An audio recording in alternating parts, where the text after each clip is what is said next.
Welcome to Blue Collar Startup, everybody. This is the podcast where hard work meets big ideas. This is your home for real talk, real stories, and real strategies from the front lines of life in the business of the trades. I'm one of your hosts, Mike Nelson from Five Towers Media. And I'm your co-host, Derek Foster from Daigle Cleaning Systems. Yeah, you are. Yeah.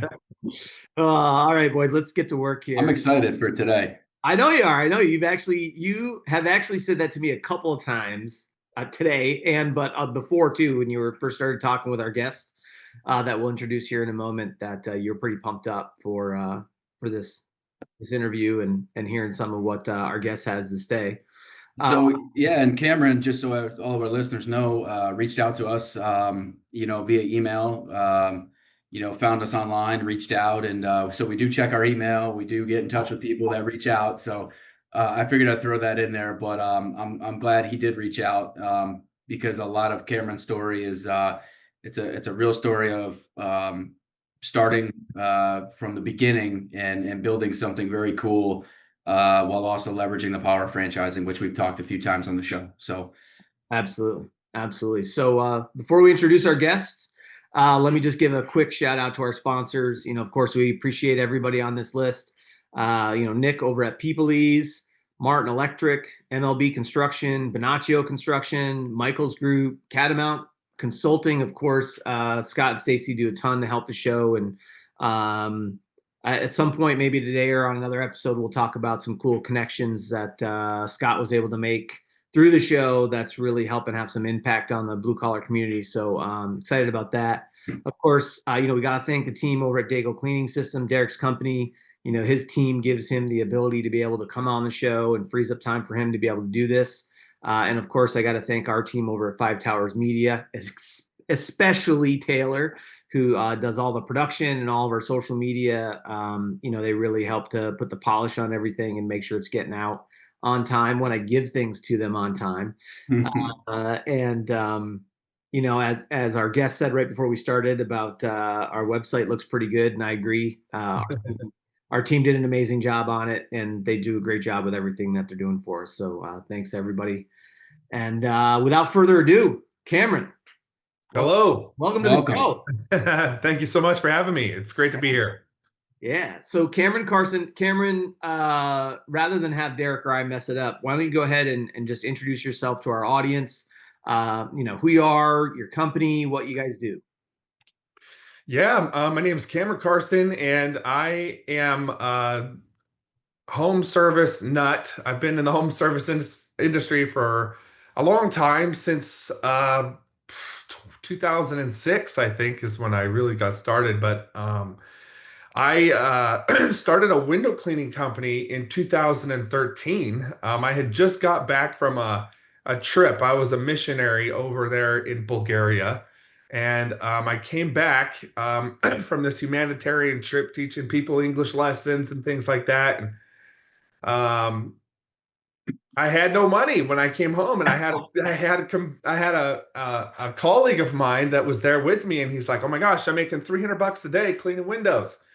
And I was like this teller at a bank, and I thought, $300 is like what I get paid in 2 weeks. Let's see what you're doing, So I was like, "Can I come watch you?" And sure enough, I went and watched, and I thought, I could do that, but not just not just do it out of the back of my Land Rover, but actually like build a brand out of it. And I wanted to actually build something out of it. So I studied entrepreneurship in college. And in my first semester, I learned about franchising, and I thought, well, maybe someday I'll get there. Anyway, I had my business, I ran it, I grew it, I hired employees, and then 6 years in, I decided I was going to franchise the thing.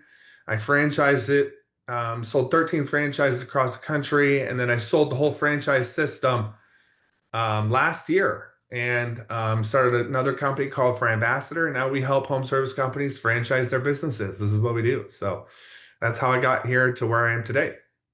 So you, just to paraphrase all that, so you started from nothing, built up a home services company, and then turned it into this whole franchise environment, and then you sold that whole franchise environment, like the whole. Yeah. That's exactly right.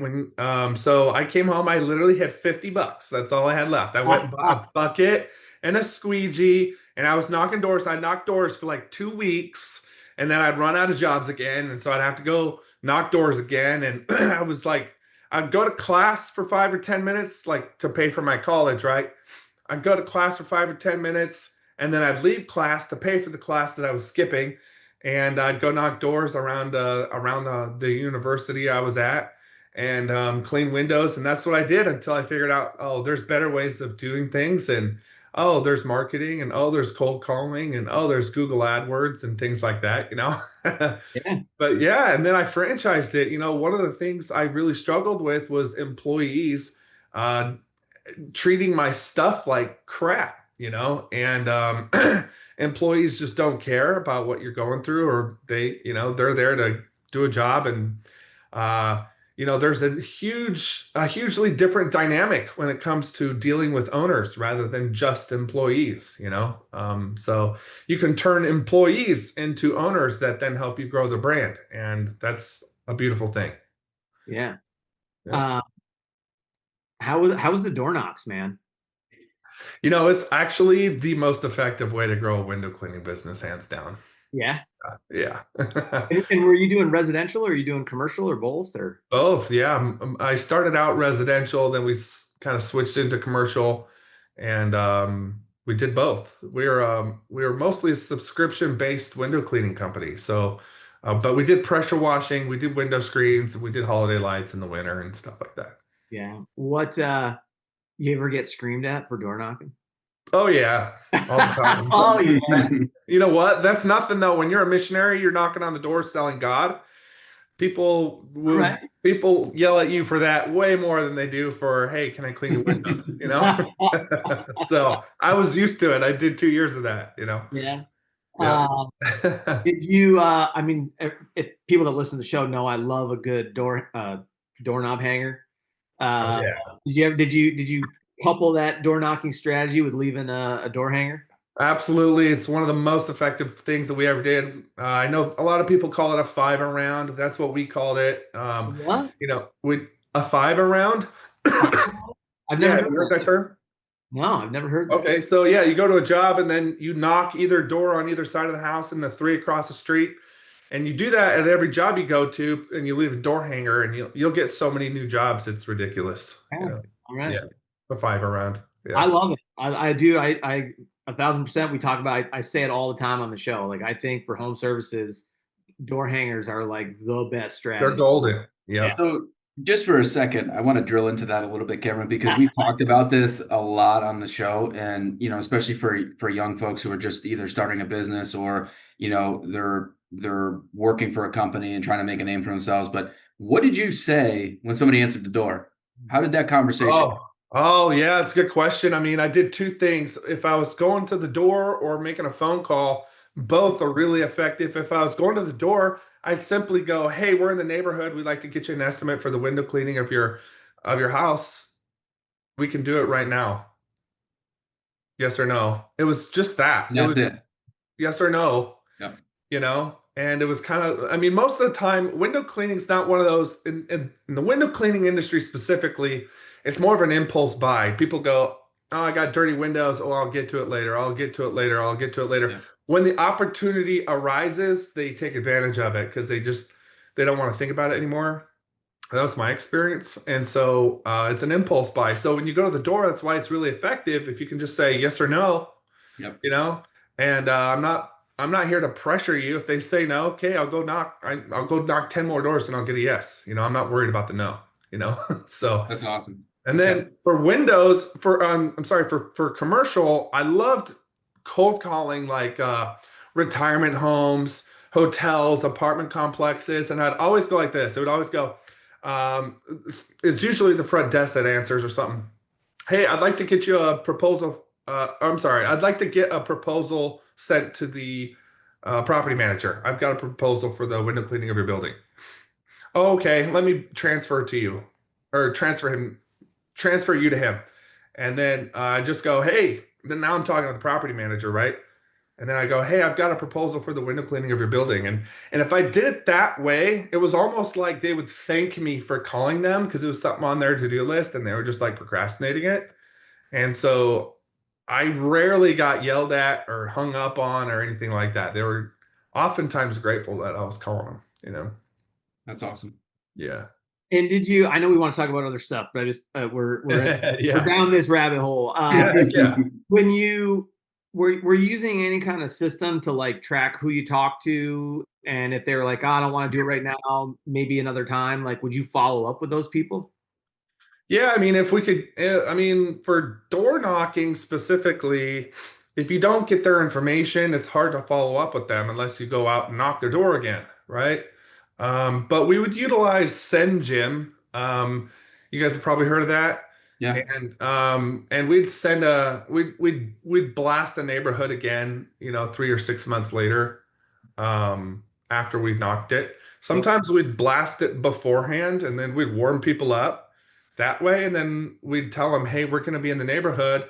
We'd blast out a postcard bomb to a whole neighborhood. 2 weeks later, we come knocking and they're not surprised to see us because they saw our information, that was Yeah, effective. Yeah. warmed it up. Nice. Yeah. So, what made you decide to turn it into a franchise? Yeah, that's a good question. There was a couple of reasons.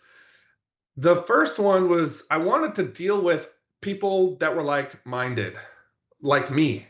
Um, and I had just a constant flow of employees coming in and out, and that's just the way the industry is. And so I tried to grow multiple locations, and I hired an employee, and I was in Salt Lake City, Utah at the time. This is where I grew my business.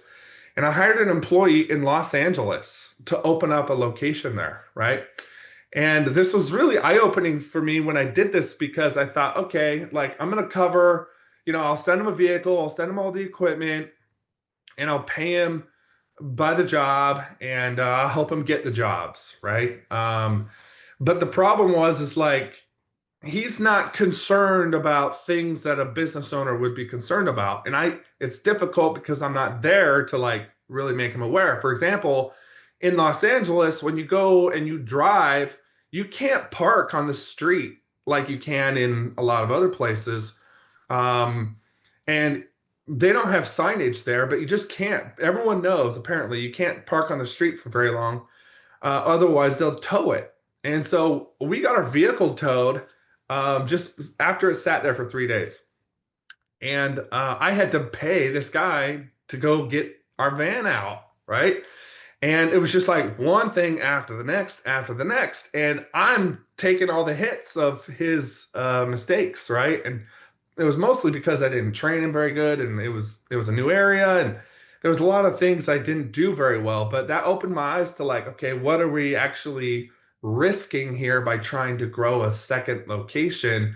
And if you do that, you're the owner, you're taking on all the risk, and the employee doesn't really care. So it's going to be way more expensive for you to do that, to open up a second or third location if you're forking out the bill, you know?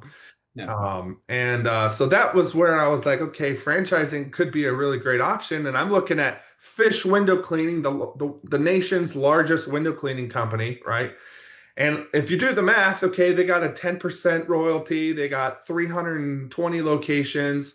Their average location makes 150K or 200K or something like that.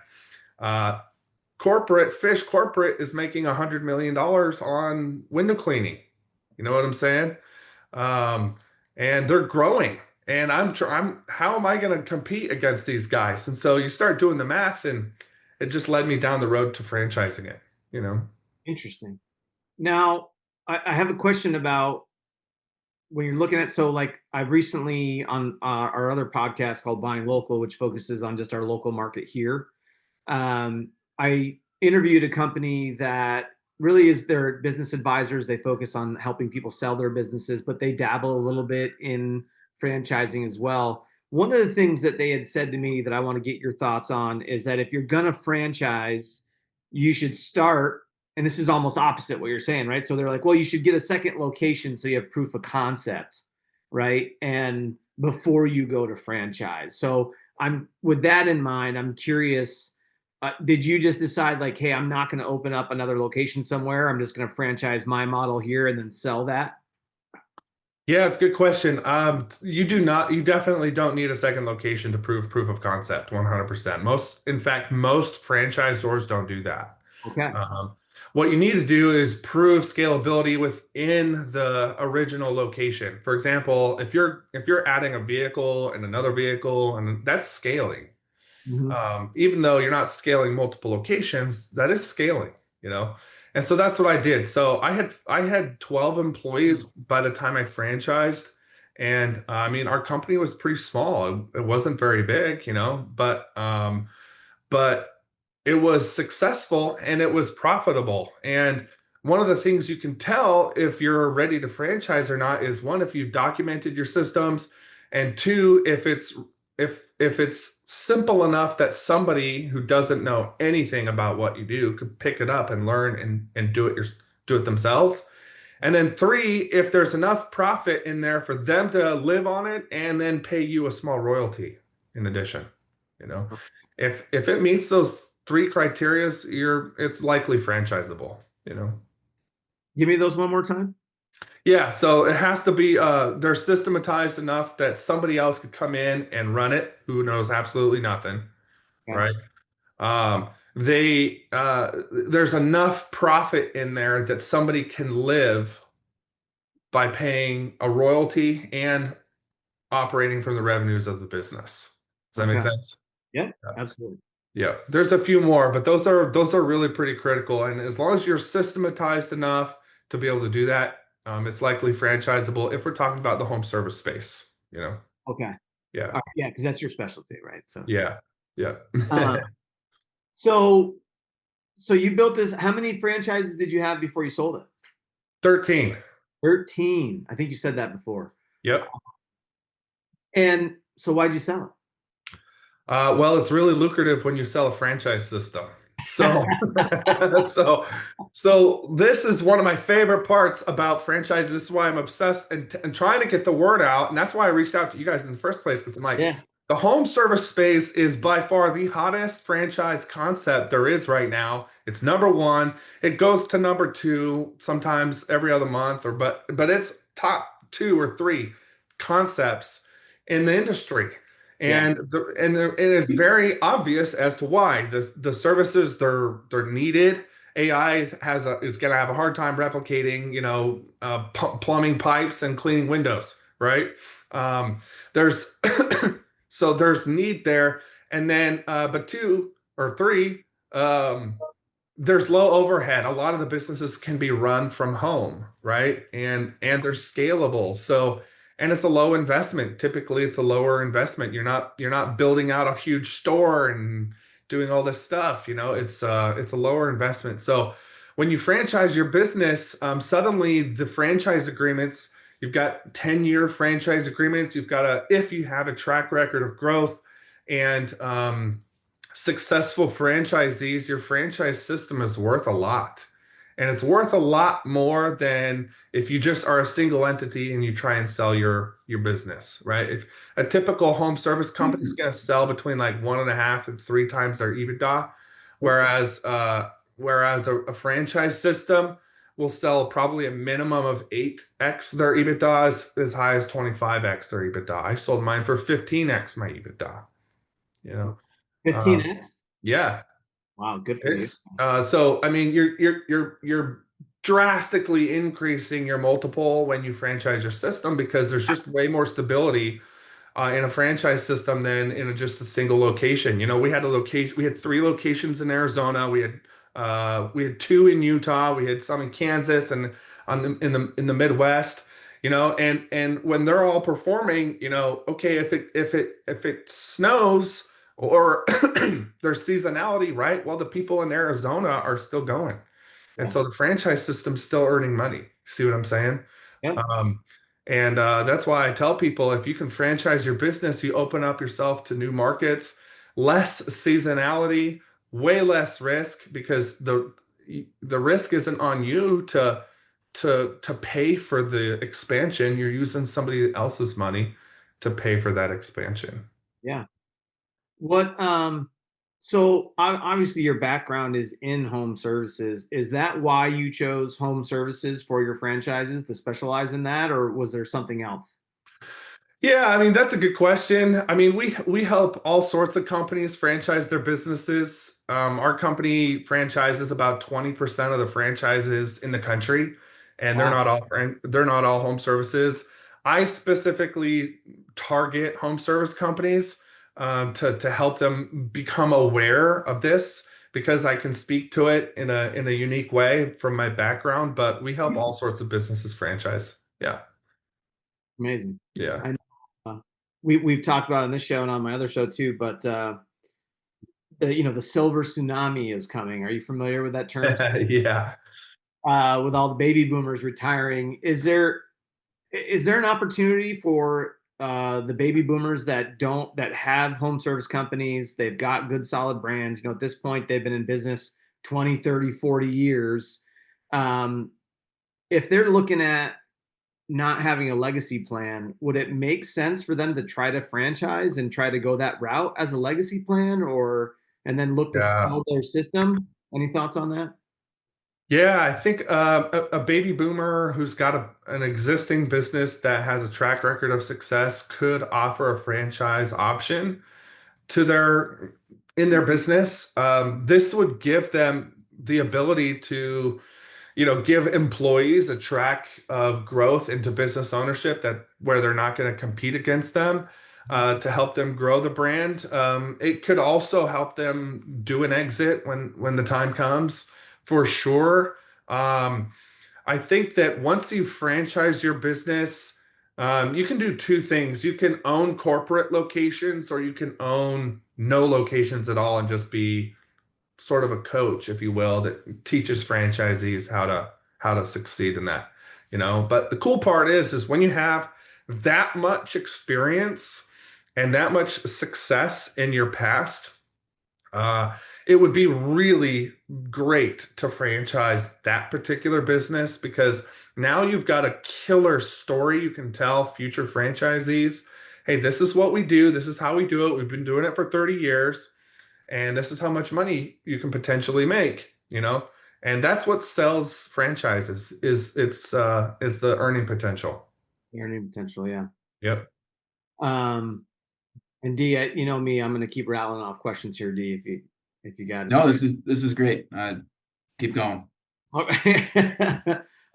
So I mentioned it before we started recording. I'll bring it back up now. I just recorded an episode this morning that just went out the door, maybe a little bit before that we started this interview.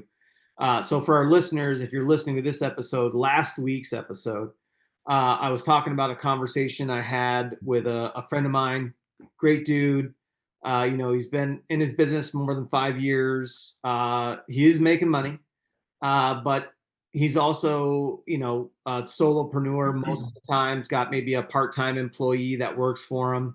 And, he's on that grind of it's really hard when you're by yourself, especially when you remember the first days of your window cleaning. I'm sure it Oh was yeah. such a hard time, right? Oh, it's the worst. Yeah, Yeah. until you can really get your feet under you and your structure under you, which, Yeah. you know, I guess the reason why I bring it up is because one, I'm wondering two things. One is if you're a guy like that or a girl like that owns a business and you've hit a point where you're making money, but it's not where you want it to be, would Yeah. trying to either buy an existing franchise and incorporate it into your business make sense? Or would it make sense to try to franchise your business? Yeah. Well, you're not huge and you haven't necessarily scaled yet, but it is scalable. Would it Yeah. make sense to franchise it? Because that's going to force you to do the work that you need to do in order to grow that business. I guess those are my two questions. Yeah. Yeah, that's a good question. I mean, anybody can franchise their business pretty much at any time, especially in the home service space. Mhm. The difference is whether you're going to be able to sell those franchises or not.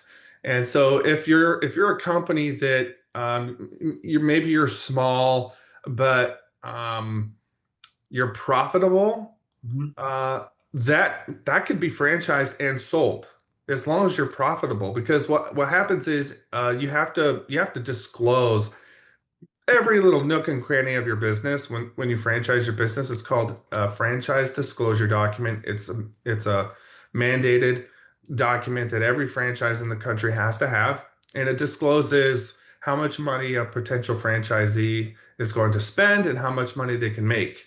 Um, and so if you're small and profitable, that's going to work. But if you're not profitable, then scaling, or trying to scale through franchising is just going to create a lot more headaches for you. And I wouldn't recommend it until you have a solid success story. You don't have to be this big thing. A lot of people are like, oh, I got to get to at least 1 million in revenue. That's a mistake. You don't have to do that. You know what I mean?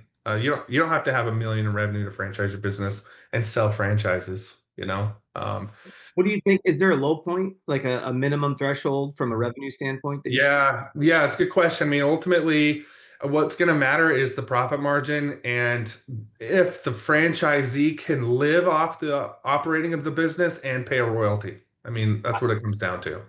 So if you do the math, in fact, we have a calculator. We built a calculator for this. You can go to our website, frambassadorexpress.com/ROI, and we have a calculator on there that'll like show you like, okay, if I had this many franchisees and they're doing this much in revenue and they're paying this royalty, how much would they make? How much would I make? You know, you can sort of model it and see what would work for you, you know? Yeah, Yeah. that's interesting. Yeah. So you could, so in theory, I mean, let's say a potential franchise buyer wants to make 100 grand a year, right? Yeah. So that you've got to be able to show them that they can make that 100 grand plus the 10% that they're going to pay the franchise, Yeah. and then operating costs. Yeah, exactly. Yeah. Okay. Yeah. I mean, they could like people will go buy a $2 million Dairy Queen and they'll pull home $80,000 Right. as their net take home pay, right? Well, that's crazy. Or you Right. can buy a home service company that's doing 300,000 and you take home 150. You see what Yeah. I'm saying? Yeah. Yeah. Which is a better investment? You know what I mean? This is why home services are like way hot in the franchise industry because of that, you know? Yeah. Well, Yeah. and the fact that Cameron, I didn't ask you, what area are you out of?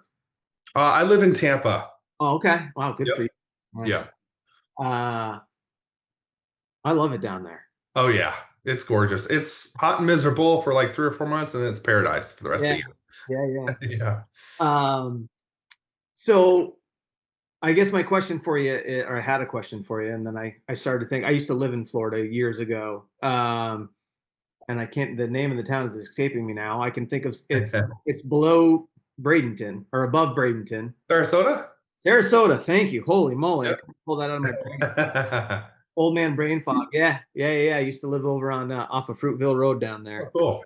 But I love that area. Tampa, Clearwater, Yeah. St. Pete, the whole thing. It's awesome. Yeah. Um, so I know that we talk a lot on the show that right now in the trades in general, and that goes across a wide breadth of industries as far as whether it's automotive, construction, home services, any of those things. 60% of the workforce is retiring, right? They're aging out, Yeah. which is creating already in home services and in other trades categories. There's already a huge demand because there's no supply of people that can do the work. And that number's only gonna, at least I don't know what the multiple would be on it, but with 60% of the workforce retiring, that just means huge opportunity for people coming into the home services category, right? Like, Oh yeah. do you see when you look at home services, obviously that covers a lot of different things, right? It could be window cleaning, it could be handyman services, it could be home cleaning, it could be so many different things that deal with homeowners.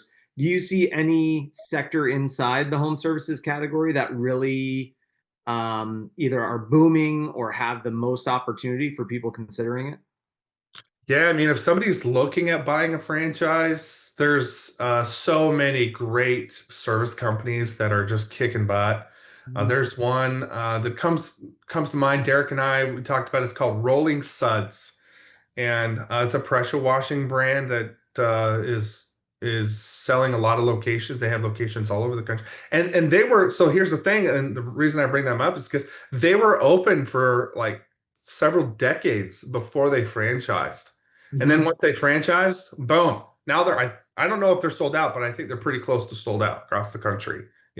They have so many locations now. Yeah. So that's doing really well. And painting is doing really well. Roofing is doing really well.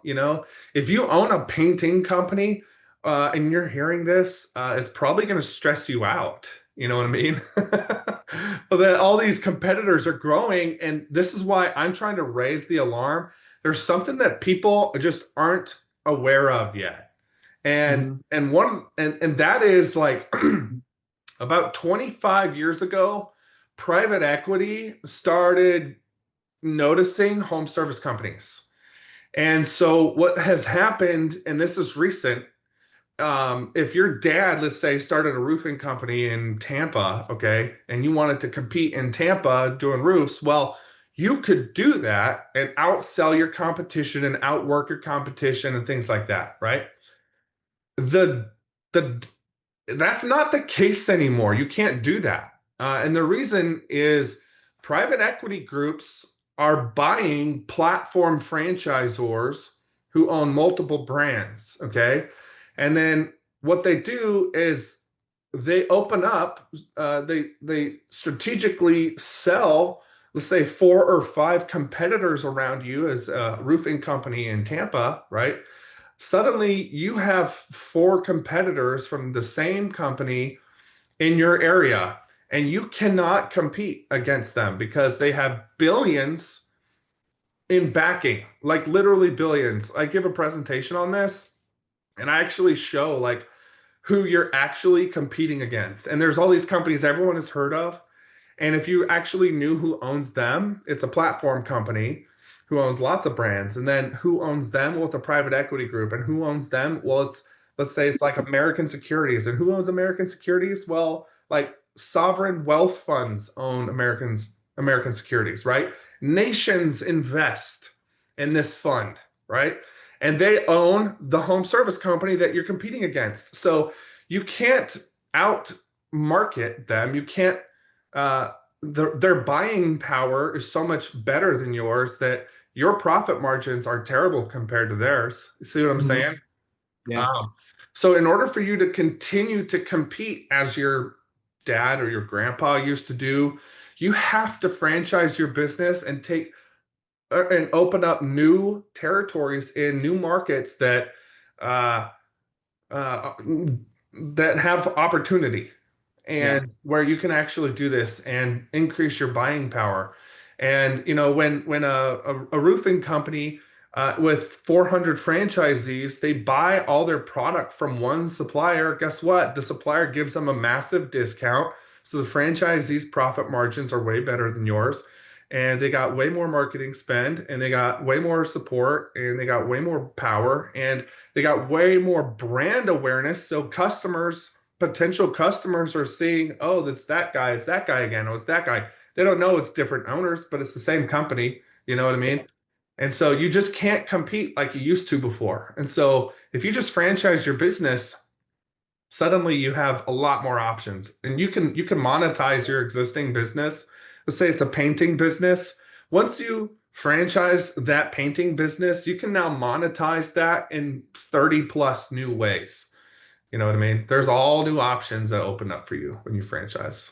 Like, expand on that a little bit, if you don't mind. Like, what kind of opportunities?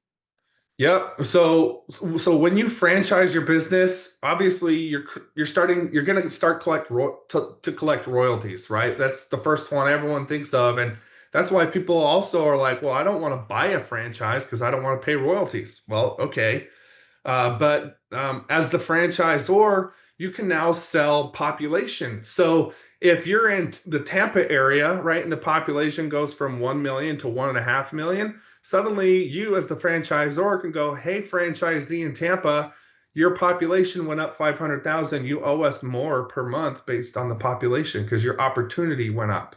Does that make sense? Yes, it does. So now you're doing population. And then if you sell product to your franchisee, which is what I did as a franchisor, I would sell soap and supplies and screen material. I'd sell Christmas lights and all this stuff to my franchisees, right? And then I make a percentage of all of those sales. And I can mandate as the franchisor that they have to buy their soap from me and their screen supplies from me and their Christmas lights from me. And so I go to my vendor. I'll give you an example. I'll go to my vendor. Hey, I need you to give me a 20% discount. We're going to buy all these lights from you. Okay. I give my employees a 10% discount, and then I take the other 10. You see what I'm saying? I do. Or not my employees, my franchisees. Yeah. It's always the thing that fascinated me about McDonald's was Yeah. that, like, you think McDonald's is in the burger business, but like they make a ton of money by selling products to each individual location. And Yes. I don't think people realize that a lot. It's an amazing model. Like I create a front end sales organization for my beef on the back end. Exactly. It's Yeah. wild, man. And Yeah. then Yeah. If you that's have any captive sort of audience. Yep. If you have any sort of inventory in your business, you can franchise that and then sell the inventory back to your franchisees. So maybe you don't even do a royalty, Yep. but you sell them the product. That's fine too. You know what I mean? So there's a whole lot of ways. And then like if a franchisee wants to open up Tampa and then he wants to open up Sarasota, well now as the franchisor, you sell the zip codes. So if he wants to buy Sarasota and Bradenton and all these surrounding areas, great. All right, it's whatever fee per population, so you do the math and there you go. You know what I mean? So now you're selling land as a franchisor. You're selling zip codes. You know what I mean? And then there's all sorts of things like if the franchisee wants to close, well then he's got to pay you a fee, and if he wants to open up a new location, he's got to pay a fee, and all the stuff's taken care of. You put that in the franchise agreement and the franchise disclosure document, and you protect yourself that way. That's what those are for. But So, go ahead, D. No, Cameron, this is amazing. And what I'd like for you to touch on, and we've talked about it a little bit. You give me a brief overview of what Franbassador can do and how that can play into and actually what the platform does and looks like. If you're touching on that a little bit, I think that would be very helpful too. Yeah. So one of the things as a franchisor I had to deal with was there's all sorts of software solutions out there that do what I needed them to do, but they weren't really designed for me. And I practically tried every one, and I got so sick of it. I thought, you know what, we're just going to do our own thing here. And so we built Franbassador.io, and what that is it's the system, it's the technological infrastructure to support you as a franchisor. So for example, like if you want to teach your franchisees and have an onboarding process and standardize that learning that they'll go through when they first come on, our system has a learning management system so that when a new franchisee comes on board, he can watch your training videos, he can take your tests, he can get all the information he needs to know right in your system, right? And it's branded to you. So that's what's cool is we brand it for you. So it's like, you can call it whatever you want, So that's one of the few things. We have a CRM, we have an e-signature system. We have a website builder so that when you need to build a new site for your new franchisee in Wichita, Kansas, well, then you just clone a new site and you optimize it for SEO in that location and you tailor it to his specific location. And you can manage and duplicate sites for all of your franchisees as you go. So it is the structure that a franchisor would use to open up new locations, sell new locations, support their franchisees, and help them grow and have a place to interact with each other and grow the brand as a whole. That's awesome. You got a whole software development team on the back end there? Or? Yep. Yeah, we started building Franbassador 3 years ago, and nice. It's our answer to the issues that franchisors deal with today. So, I know that we touched on a lot so far, and I know that we touched on a little bit about the power of franchise. I talked about my buddy, and those struggles in the first 3 and 5 years of business. Yeah.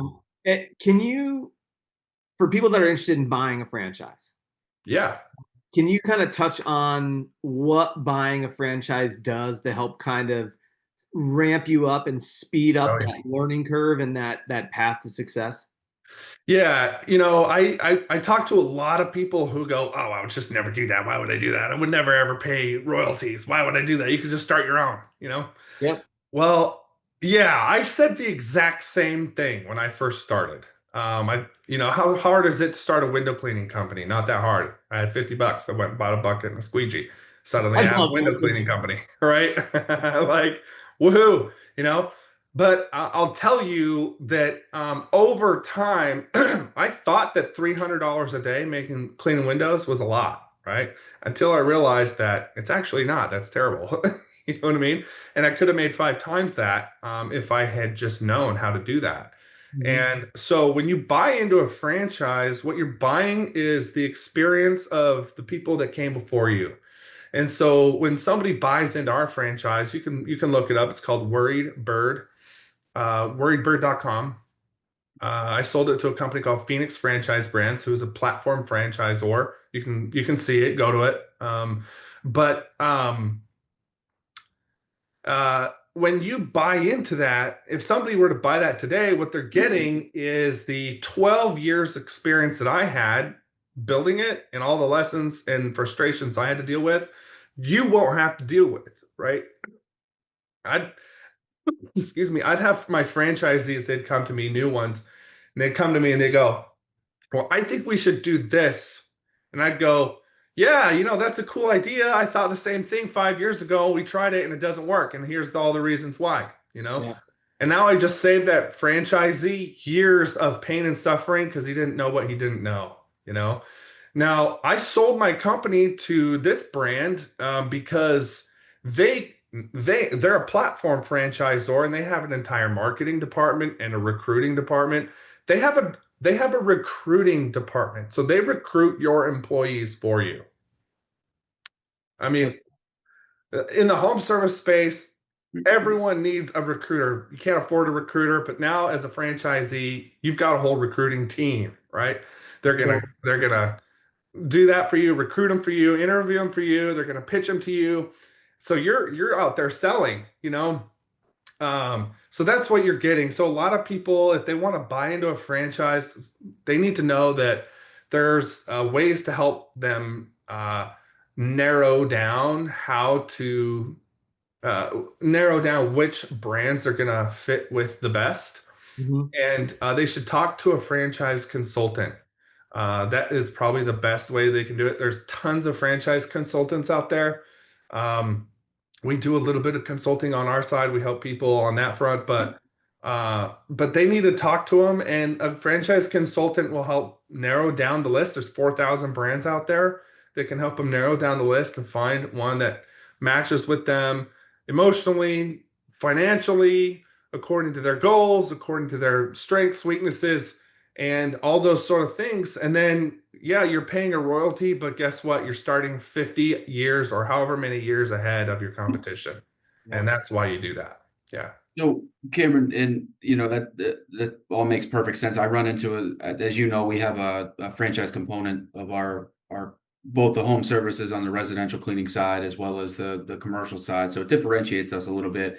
We're Yep. able to service both commercial, residential, and they can do project work, which is different from a lot of the other companies in our industry. But I get that objection all the time. Well, that's a lot of money, and from what you and I were talking about, we're actually below the average for what a home Yeah. services business would cost. So getting that value, it might seem like a lot of money to somebody who's starting, from zero and Yeah. investing into something. What are the different financing options for those folks to be able Mm. to pull the trigger and make it livable? Because that's always Yeah. a big concern, right? I think for a lot of people. Yeah, that's a great question. I'm so glad you asked that. One of the things I wish I had known about how financing works years ago. I would never have started my business. I would never have done it. I would have bought a Crumbl franchise and I would have done that, you know. Yep. Crumbl was just getting started at the same time I started my business. I was one of the Crumbl's very first customers, actually, and so I've kind of followed their journey. But um, you know, at the time, I was like, oh, a Crumbl at the time was like $300,000 to buy in, right? And I was a college student, and I was thinking, well, how? There's just no way I could buy into a Crumbl franchise. I don't have 300,000, and that's typically where most people's brain goes, and then that's where it stops, right? But the franchise funding options are really broad. And what's really cool is when you buy into a brand that has a track record of success, banks know them, the SBA knows them, they have lend they have lended to other franchisees before.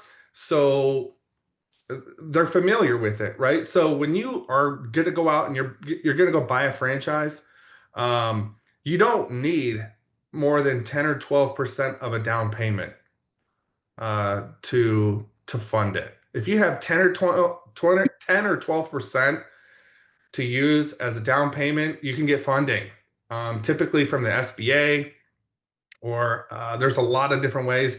You can roll over it's called a rollover for business startup, or ROBS. And this is really, really cool. I had my own franchisees do this, but they took their own retirement funds and you can roll them in to a bank account that if you use specifically for investing into your own business, you can do it without tax penalties and all this stuff, because the IRS sees it as, oh, now you're just controlling your own assets, your own investment, rather than somebody else, right? And so using your investment funds is really, really great. You can borrow against all sorts of things to buy into a franchise, but there's the options are endless, and it's way easier than you think. I can tell you that. You know. That's interesting. I did not know you could do that with a retirement fund. Makes Yeah, sense, most but- people don't. Yep. Yeah, it always sounded really intimidating to buy a franchise, because it's like you had to have a certain amount of assets, and you had to, the buy-in plus other Right. things. Like, Yep. Yep. I mean, if I had known, I didn't need 300,000. All I needed was 30,000 to buy into a Crumbl franchise. You know what I mean? I could have gotten funding for it. Now it's like a lot more than that. Yeah. You know? Yeah. But We have a couple up here in upstate New York. yeah. I mean, they sold out in like 2 years. You know, Incredible. that's an incredible franchise story. Yeah. when you say sold out on a franchise, does that mean that they're basically every location they could sell in the country is full? Yes, Wow, that's right. Yeah. that's pretty wild. Yeah, when you franchise your business, there's only so much territory you can sell to, right? Unless you start going international, which a lot of people do that. People go to Mexico, Canada first, and then they'll go into other places, Australia, the UK, and things like that. So, but if you just do it in the UK, in the US, you will sell out eventually, and if you've got a good brand, and so that's what happens, you know. Like with Crumbl, I mean, I have to assume they're going into, major cities across the United States, trying to be in a more metropolitan area. But that's got to be thousands of locations, right? Yeah, I don't know how many it is, and I could be wrong. I mean, I'm not a Crumbl expert, so, but I do have a good friend. He owns like 12 Crumbls, and he told me that, so that they were pretty close to selling out, if not sold out. So I think they sold about 1,000 locations in like a couple of years. So, That's wild. yeah, yeah, it is wild, and you don't want to grow fast. Most companies can't. If you grow that fast, like Krispy Kreme's did the same thing, and the market wasn't ready for it. The people weren't buying donuts that fast, and so all these franchisees are like, "Oh my gosh, I'm going to be rich," because the average store was doing millions of dollars, and then guess what? They didn't do the same, and they ended up closing, and it was a huge scandal. I think that happened with ours locally, didn't it, D? The one we had down in Latham? Or is that? I know we had one briefly. I don't know exactly what happened there, but yeah. That's interesting. Well, and because I look at it, I'm asking Cameron because, like, my 10 years to have 50 locations around the United States. Basically, I want to have one in every state. That's Heck my yeah. my big scary goal, and been looking at, do I franchise, do I license, do I just own the locations and have employees, like how the best path forward for that is. And Yeah. it sounds like franchising certainly speeds that process up to some, so long as you do it correctly and you don't go too fast. But because obviously you have to have infrastructure, you're building a whole nother company, right? It's like it's Yep. a way to manage all of that and support it. And but it sounds like it helps to speed things up a little bit if you're trying. There's no question. I'm really glad. I'm really grateful for the way I did it. I didn't know of any other way of doing it, but what happened is I had my own location in Utah, Mhm. and I wanted funding to help me turn this into a franchise well, not turn it into a franchise, but help me sell franchises, right? Yeah. Um, Turning your business into a franchise is probably between like 50 and 70,000 in legal fees and stuff like that. Yeah. Our cost is 65, I would say. You make that back after your first sale, pretty much, your first one or two sales. Um, but I sold my corporate location that I had open for 5 or 6 years. I sold it to a franchisee as a resale, not as a new location. So I sold it with a multiplier on my EBITDA, which is how I know what the standard multiplier is for the industry, right? I sold it to him. Then I used that money to help me grow and support the franchisees I was getting. And what's neat is, our franchise fee was $50,000 or $45,000.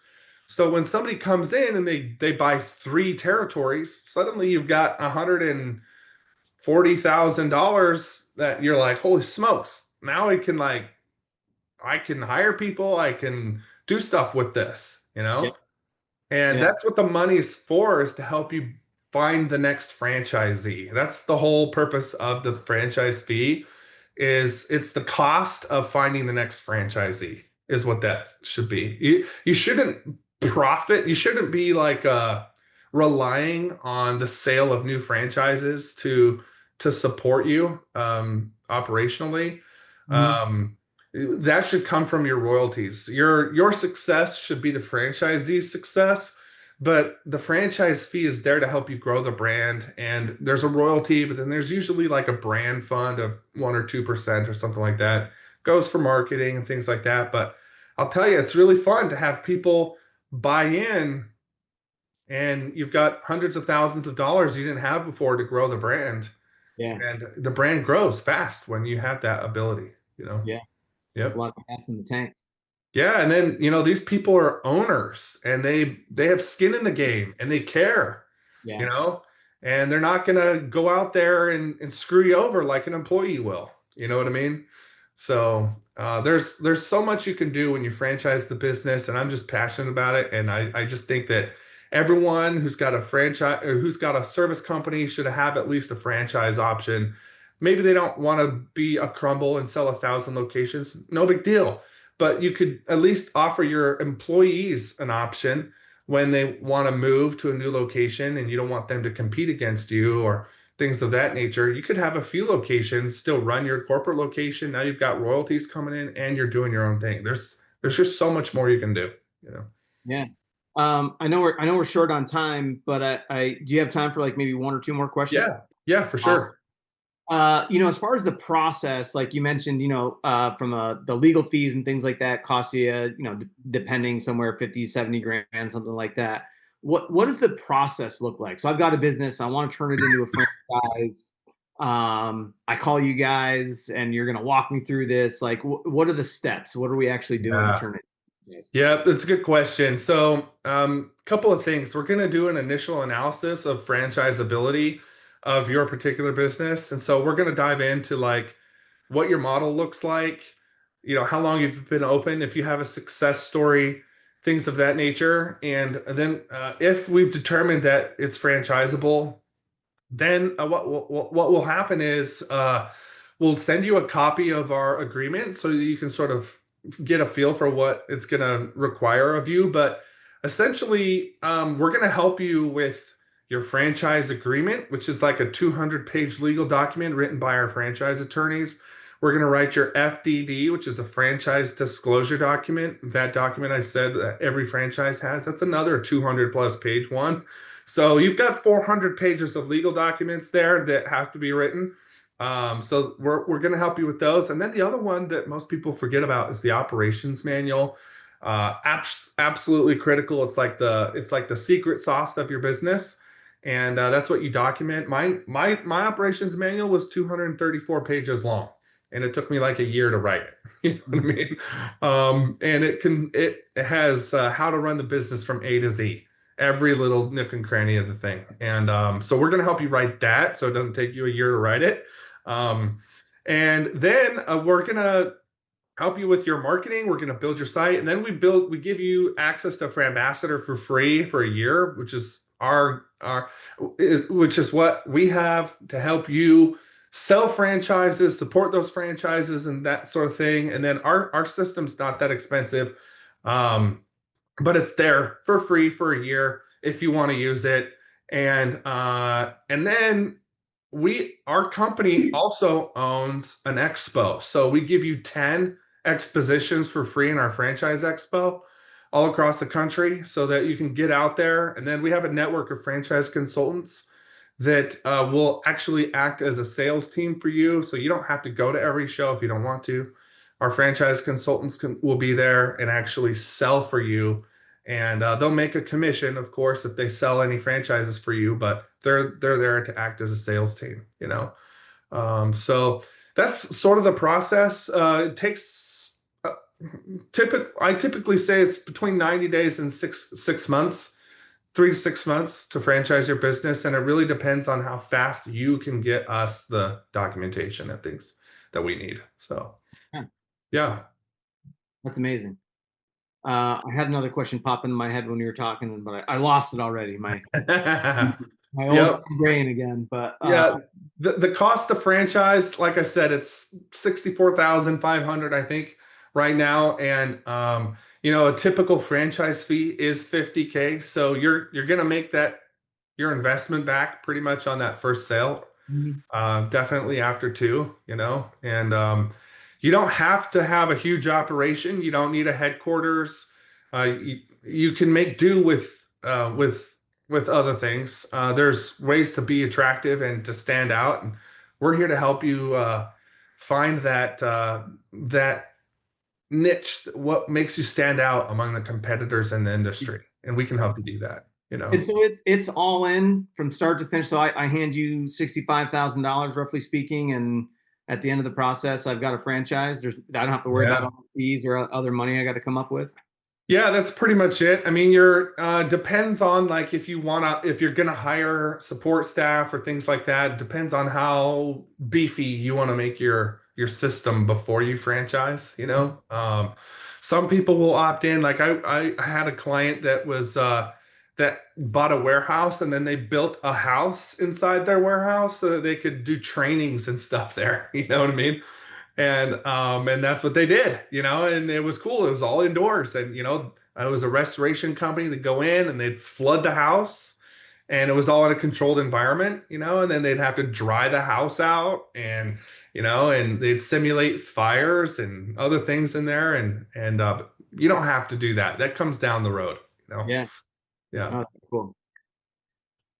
Cameron, I really appreciate it. I can see now why Derek was so excited about chatting with you. This was awesome. And I'm sure that our listeners are going to be pulling some stuff out of this. And I think probably more than ever, I'm leaning towards franchise than any other method. Yeah, you mentioned licensing. If I've had a lot of people ask me about that too, and there's some criteria, and if you don't do it right, you're gonna end up on a legal line that you're gonna cross without your really knowing, and then you're gonna regret it. You know what I mean? So one of the things I can tell you right now is, if you're thinking about franchising or you're thinking about licensing or doing this, here's the criteria. Ask yourself this: are we co-branding? So is my future licensee / franchisee or whoever going to use my name? Are they using my website? Are they using any of my logos, my names, anything like that? If it's co-branding, you're likely a franchise. You're gonna regret going down that road. And unless they're an employee, then obviously that's different. And then if they pay you a fee up front, if it's more than, I think it's $500 or more, if it's less than $500, then it may not be. You know what I mean? So there's some rules there. You don't want to mess around. You can get in real big trouble if you do it the wrong way. You know. So yeah, because it's a franchise, you have to register with what, the SEC? Yeah, so there's different states that require different things. So it depends. Like I was in Utah when I franchised my business. Utah's a filing state, so you just pay a fee, and you don't really have to go through much of a process. If you're in California or New York, those are registration states. There's, I think, 15 registration states, and then there's a few filing states, and then the rest don't have anything. So it depends on the state that you're in, you know. Yeah, we're in New York, so that tracks that there's additional additional hoops to jump through. That seems to be the way of it up here. But well, thank you, Cameron. One more time, if people want to find you, they want to talk to you about franchising their business or maybe buying a home service franchise. Where do they find you? Yeah, great question. Just go to franbassador.io. That's like franchise ambassador, but one word, franbassador.io, or franbassadorexpress.com. Either one of those. Awesome. So if you want to franchise your business, go to franbassadorexpress.com. That's where we have all the stuff about franchising your business. If you want the technology side of supporting your business, or you don't even have to be a franchise to use it. I mean, you could be a future franchisee. You can use it, or a future franchisor. And that's just at franbassador.io. So awesome. Yeah, either one of those. Sweet. Well, thanks so much, man. I really appreciate it. Yeah, thank you, Cameron. Yeah, thank you guys. It's an absolute pleasure. Franchising is a solid way to scale your business. It's been proven many thousands of times over, and it's just growing and growing. So think about it. Love it. Thanks again, Cameron. Thanks, Dee. And of course, thanks everybody for listening. And one more shout out to our sponsors that help make all this stuff possible. And I know Derek last Friday was down at HVCC, the Blue Collar College, doing a big check presentation with the folks from HVCC, and of course Nick from Peoplease with the money that they gave us to help donate so that the kids can help pay for tools and tuition. And of course, we're always looking for more sponsors and looking to help more people out there. So if you're interested, please reach out to us. Dee, what is our email address? I can never remember. hardhat.bcsu@gmail.com. Nice. Perfect. Thank you. And of course, everybody, you can find us on Spotify, Apple Podcasts, Rumble, and YouTube. Make sure you hit the subscribe button wherever you are following us. And please leave a review so that they know how much you like our podcast. We're currently, as you guys might know, we're number 6 out of the top 35 blue collar podcasts in the country. And we're, of course, we're competitive. So we're eyeing that number 1 spot. We want to get there. So help us out, share the show, and you'll hear from us next week. And that wraps up another episode of Blue Collar Startup. A big thank you to our sponsors, 5 Towers Media, Daigle Cleaning Systems, Daigle Fire Solutions, The Michaels Group, Martin Electric, MLB Construction, Bonaccio Construction, Peoplease, and Catamount Consulting for making this podcast possible. And thank you for tuning in.